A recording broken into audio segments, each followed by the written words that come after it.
The Benjamin Dixon Show is only possible with listener support. Go to www.thebenjamindixonshow.com to register for our blog and join the Progressive Army.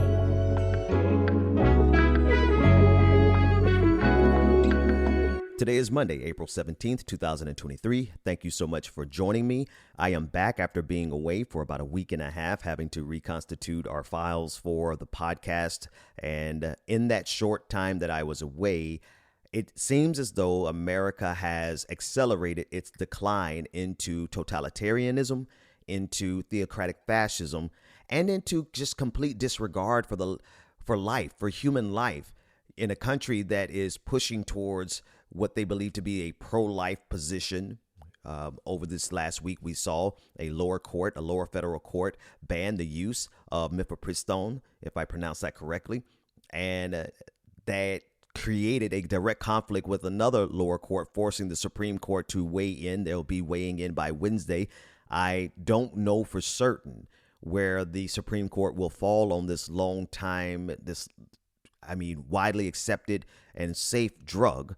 But we do have a Supreme Court that is extremely conservative, and Amy Coney Barrett, who is herself an advocate for The Handmaid's Tale. Something tells me that she is lobbying extremely hard right now to try to end the safe access to this drug.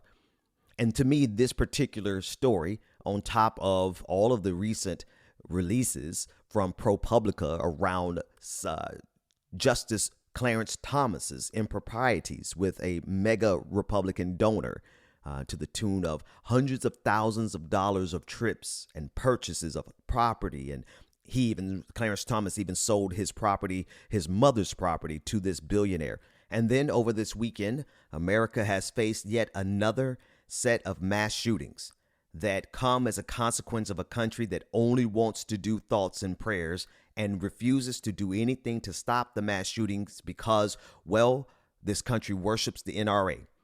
This country worships violence. And we've seen over the weekend at a Sweet 16 party in Alabama where 6 people were killed and about 24 were injured. And yet all we have to offer are thoughts and prayers. Simultaneously, we see the full-blown push into theocratic fascism that is being picked up by some key black African-American voices. Well, some of them aren't African-American, they're just black, and we'll talk about that, that are being hired and paid by the likes of Charlie Kirk and Turning Points USA, because the black community is quite literally going to be the linchpin in either preserving this democracy or accelerating it into its decline because of, well, we'll discuss this. Have you seen the Lego video? Have you seen the Lego video of this black preacher who went into a Lego store and harassed the salespeople because they had on rainbow pins?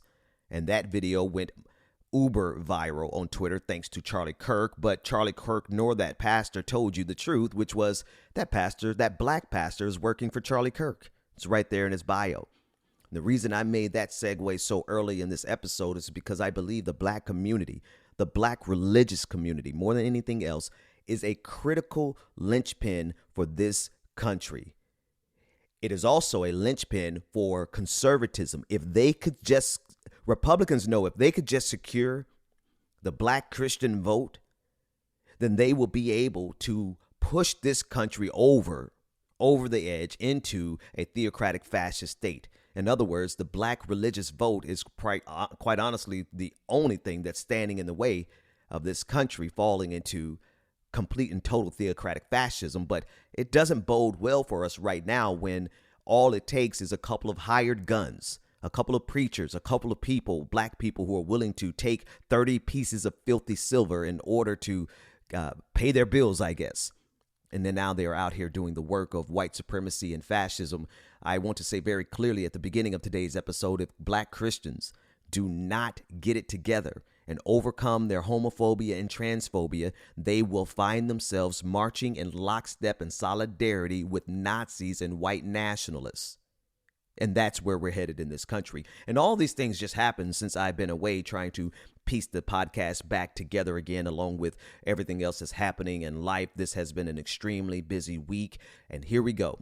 Let's jump in. I want to begin at the end. I want to begin with this video at the Lego store that has gripped the attention of social media, and I want to break down exactly how the black community, particularly the black religious community, is either going to be the vanguard that stands against this fascism, or they're going to fall in line with it because they're unable to overcome their homophobia. Listen to this clip of a black pastor who works for Turning Point USA Faith, works for Charlie Kirk, who sent 80 buses to January 6th. Listen to him as he accosts and harasses these employees and as well as the patrons of the Lego store, all because the Lego employees wore LGBTQ rainbow pins. Take a listen. So the question is, why are you all in here with those pins on? Do you think children care about what man sucks at home and what girl eats vaginas at home? Leave, man. Do you think they care about It's that? time to leave, man. Do you think they care? I don't think they think about that personally. Right. So why would they think about it when they see your No, they pin? don't. It's time to leave. Yes, they do. time to It's leave, guys. We're disgusting. gonna call security. That's called grooming. All right. If y'all mind leaving. Yeah, if you call security, tell security that you're Absolutely. in You here call security for me. wearing a pride flag Absolutely. We will on let your them know. shirt. Come on, guys. It's time to leave. You know what's amazing? Most children don't know. He's been educated by me. I think it's grooming. It's borderline pedophilia and child abuse for these weirdos to come in here and wear that, and at the same time, kids buy from the store. When does it stop? I'm sick and tired. You don't have to shop. Huh? Yeah, but I came here to buy something. When does it stop? At some point, we need to stop pushing this mess on At children. this point, we're just going to have to ask you to leave. I'll leave. Okay. And I won't spend any money at Lego. Fantastic. If you're in here right now, Sir. if you're in here right now and you care about value, this store is intentionally promoting LGBTQ behavior on children. Sir, you're Spend your money in a place that doesn't do that to kids. Sir, you're about to get trespassed. Thank you. That was the voice of Reverend John K. Amonchukwu Sr., who on his Twitter profile says he's a follower of Jesus, husband of someone, and father, preacher, activist, and author for Turning Points USA Faith. Wow. Charlie Kirk didn't tell us about that when he shared this video.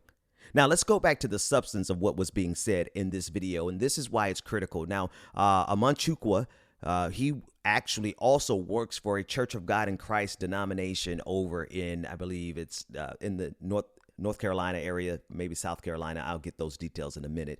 But here's why that's important.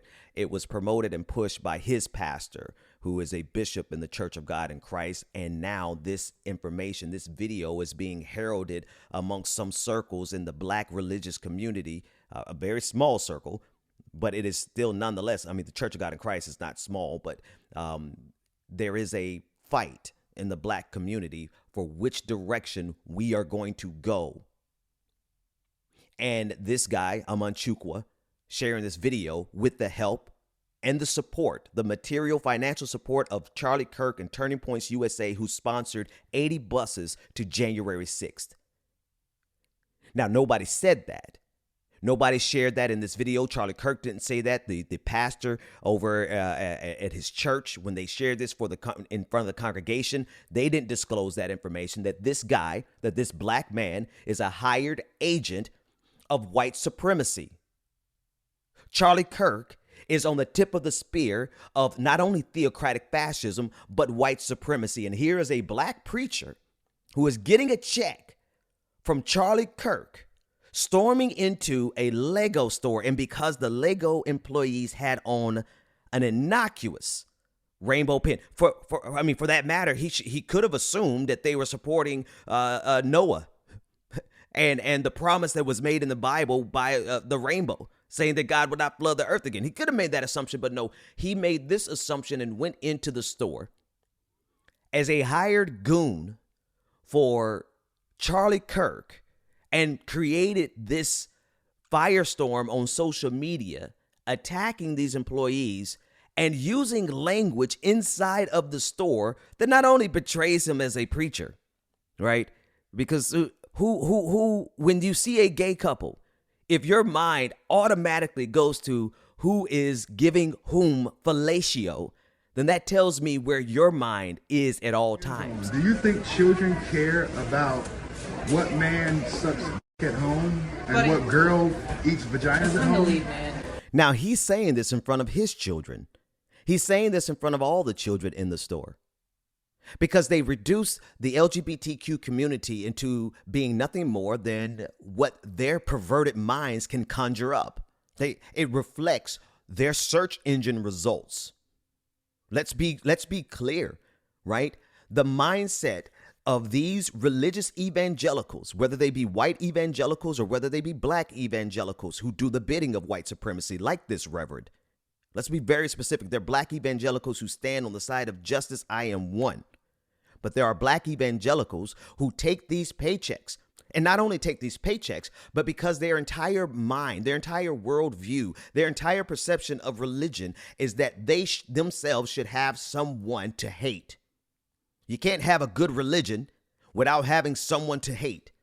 And notice I'm distinguishing between religion and relationship, but that's a different conversation for another day. These religious zealots and the people who are getting paid money to be religious zealots like a Manchuqua, they are out exercising what is in their brains, what is in their search engine results. If you look at the data coming out of Pornhub, the biggest consumers of LGBTQ, particularly transgender porn, come from the Bible Belt, come from these religious red states that are doing their best to ban it. And so what the LGBTQ community and the rest of the country, what we are enduring is the guilt that a lot of these religious zealots have because they have some type of feeling, some type of arousal. They get some kind of pleasure out of the LGBTQ transgender porn that they consume. Here's the data. It's data directly from Pornhub, but I'm reading it from lawsuit.org because I wasn't about to click on the Pornhub link on my computer. Data finds Republicans are obsessed with searching for transgender porn.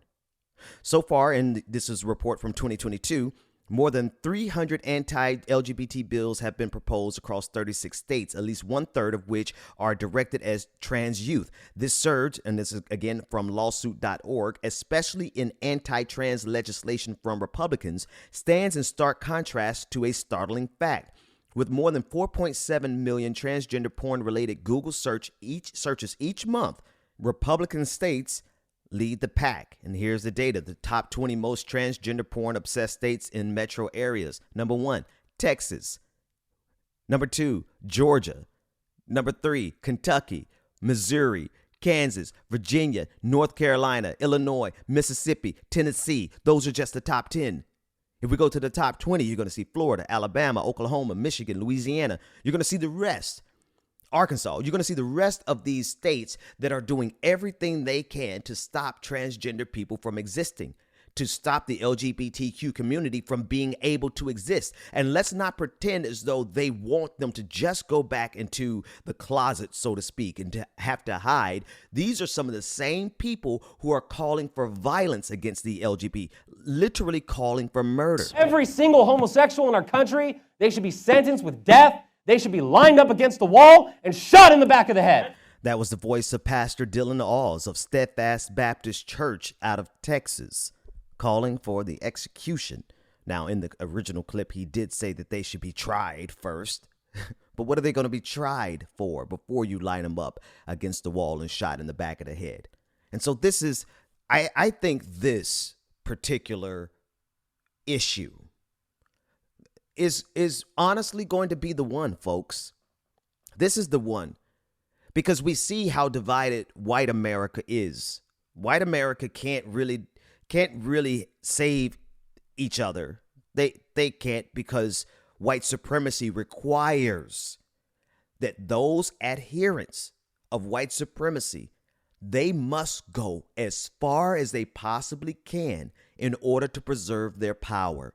And if that means, quote unquote, lining up the LGBTQ community against the wall and killing them, well, we have preachers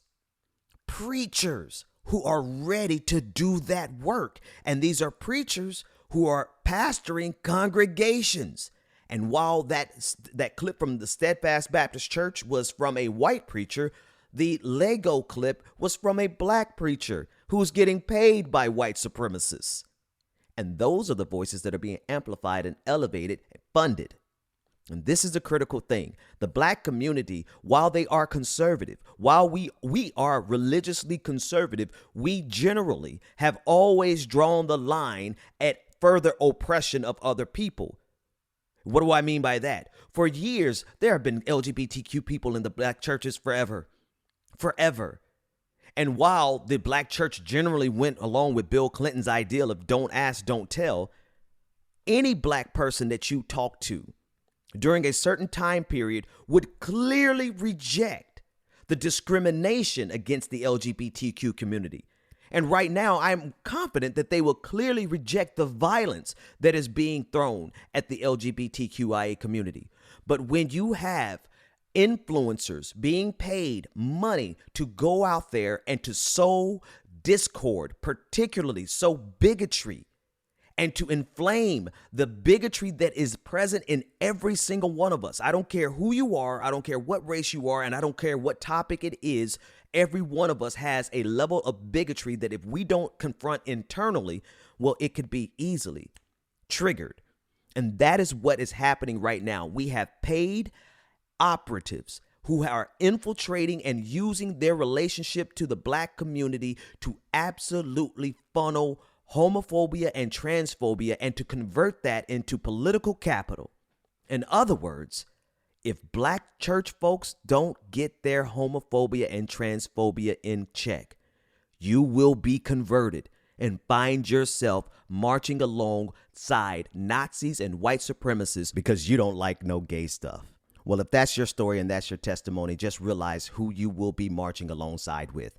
Nazis and white supremacists who are ready to kill you, just like they're ready to kill the LGBTQIA community. Go to www.patreon.com/The BPD Show and get twice the content and unfiltered interviews without any of the commercial interruptions. Here we go. Very special welcome to our newest patron, Carmen Jones. Thank you so much for becoming a patron. This entire patron party is for you. Come on.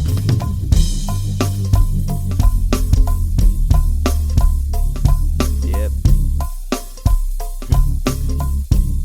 And here we go.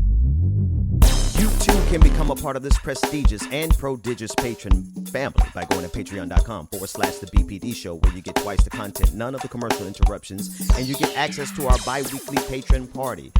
We will be having one coming up this week, if I'm not mistaken. DJ Exclusive is always in the house, and I'll be there.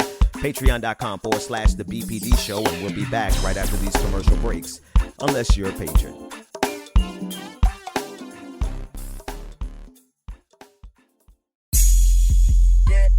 Welcome back to The Benjamin Dixon Show. Visit us online at thebenjamindixonshow.com. Yep.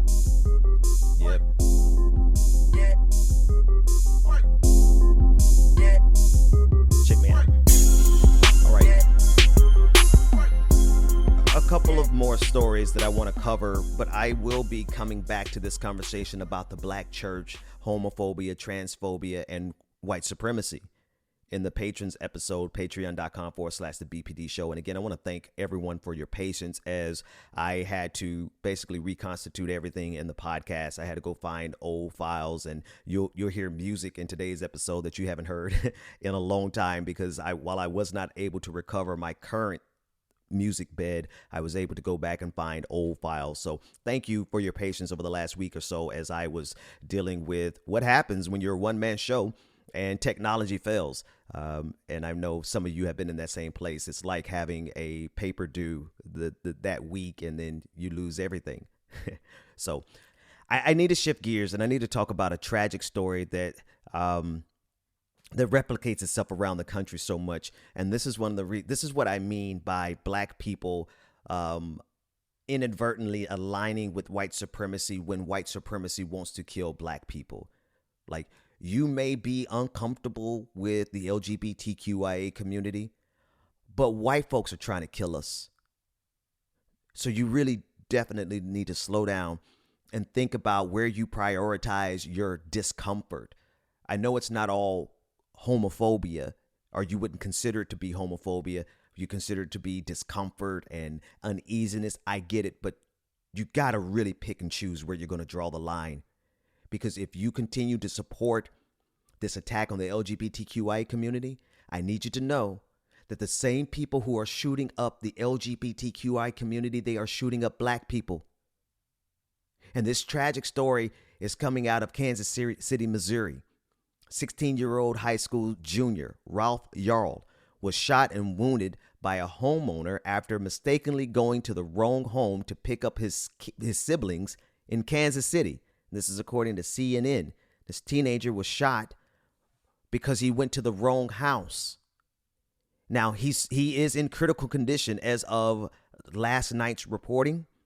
He survived, but he was shot multiple times, including being shot in the head by a white homeowner who, as of yet, has yet to be arrested because of the castle doctrine, which is very similar to that of stand your ground. It mirrors the stand your ground law that allowed George Zimmerman to get away with murdering Trayvon Martin and so many other instances. I want to read from CNN. Officers responded to reports of a shooting on the evening of April 13th and arrived to find a teenager who had been shot by a homeowner outside of a residence, according to Kansas City police. The teen was taken to a local hospital where he was in stable condition Sunday, police said. Police learned that the teenager's parents had asked him to pick up his siblings at an address on 115th Terrace, but he accidentally went to a home on 115th Street, where he was shot, according to police. I just have to pause. Can you imagine not only the horror of that child, but the horror of that child's parents and the compounding tragedy of simply going to the wrong street? The teen was taken to a local hospital. The teen was identified as 16-year-old high school junior Ralph Yarl, according to a joint statement from civil rights attorneys Lee Merritt and Benjamin Crump, who have been retained by the victim and his family. Despite the severity of his injuries and the seriousness of his conditions, Ralph is alive and recovering, the attorney said in a statement. The homeowner, who has not been identified, was taken into custody and placed on a 24-hour hold and then released pending further investigation due to the need to obtain a formal statement from the victim and to gather additional forensic evidence, Kansas City Police Chief Stacey Graves said in a news conference Sunday. Under Missouri state law, a person can be held for up to 24 hours for an investigation of a felony, at which time they are required to be charged or released. And in this case, he was released. Do people see what we're dealing with? We're dealing with structural laws, system level laws that are allowing gun-crazed white supremacists to get away with shooting children. For what purposes? Because he knocked on the wrong door? 16-year-old coming to look for his siblings, and you open fire, and that's not a reason enough to charge him? Why?